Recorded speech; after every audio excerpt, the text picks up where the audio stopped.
ഈ പ്രേമിച്ച് കെട്ടാൻ പറ്റുമോ? ഇസ്ലാമിന്റെ കാഴ്ചപ്പാട് എന്താണ് പ്രേമിച്ച് കെട്ടാൻ? പ്രേമിച്ച് വിവാഹം കഴിക്കാന്ന് പറയുന്നത്, നമ്മളിപ്പോൾ മനുഷ്യന്മാരാണ്.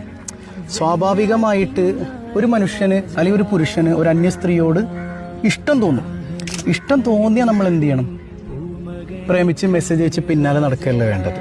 നേരെ പറ്റുന്ന ആളാണെങ്കിൽ നമ്മുടെ രക്ഷിതാക്കളോട് പറഞ്ഞിട്ട് അവരുടെ രക്ഷിതാക്കളുമായി ബന്ധപ്പെട്ട് കല്യാണത്തിലേക്ക് എത്തിക്കുക എന്നുള്ളതാണ്. അല്ലാതെ പ്രണയിച്ച് നടക്കുക എന്ന് പറയുന്നത് ഇസ്ലാമിൽ ഇല്ല. ഏതുവരെ? കല്യാണത്തിന് മുൻപ് വരെ. എന്നാൽ കല്യാണം കഴിഞ്ഞാലോ പിന്നെ ഇങ്ങോട്ട് പ്രേമം തുടങ്ങല്ലേ. പിന്നെ എല്ലായിടത്തും പ്രണയം മാത്രമേ ഉണ്ടാകാൻ പാടുള്ളൂ. എന്തിനേറെ ഇത്രമേൽ പ്രണയത്തിന് പ്രതിഫലം പോലുണ്ട് എന്ന് പഠിപ്പിച്ചൊരു മതം അള്ളാന്റെ മതം അല്ലാതെ ഏതാ? അതായത് അവസാനം കൈയൊന്നേ ഇപ്പൊ ഇത് മൂപ്പര് എൻ്റെ ഭാഗ്യം എന്ന് വിചാരിച്ചു. ഞങ്ങളിങ്ങനെ കൈകോർത്ത് പിടിച്ചു നിന്നാല് ഈ വിരലുകൾക്കിടയിലൂടെ പാപങ്ങൾ കൊഴിഞ്ഞു പോകും. ഞാനിങ്ങനെ റൊമാൻറ്റിക്കായി എൻ്റെ കെട്ടികൾ ഇങ്ങനെ നോക്കിയിരുന്നാൽ അള്ളാന്റെ കാരുണ്യത്തിൻ്റെ നോട്ടം എനിക്കുണ്ടാവും.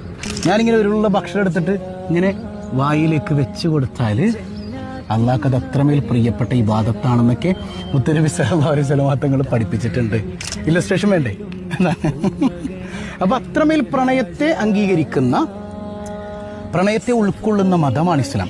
അപ്പൊ ഇതിലൊക്കെ ഒരു ബറക്കത്ത് ജീവിതത്തിൽ ഉണ്ടാകണമെങ്കിൽ കല്യാണം കഴിഞ്ഞിട്ട് പ്രണയിക്കും മക്കളെ. കല്യാണത്തിന് മുമ്പ് പ്രണയിച്ചാൽ എന്ത് സംഭവിക്കും? അതൊരു അന്യാണും അന്യ സ്ത്രീയുമാണ്. ഈ പ്രണയം ഇസ്ലാമിൽ നിഷിദ്ധമാണ്. അതൊരു ഹറാമോടുകൂടെയുള്ള തുടക്കമാണ്. അതിൽ അള്ളാന്റെ ബറക്കത്ത് ഉണ്ടാവില്ല. എൻ്റെ കയ്യിൽ പൈസ ഉണ്ട് മോനെ, പൈസ ഒന്നുമല്ല സമാധാനം തരുന്നത്, അള്ളാഹുവാണ്. ആ സമാധാനം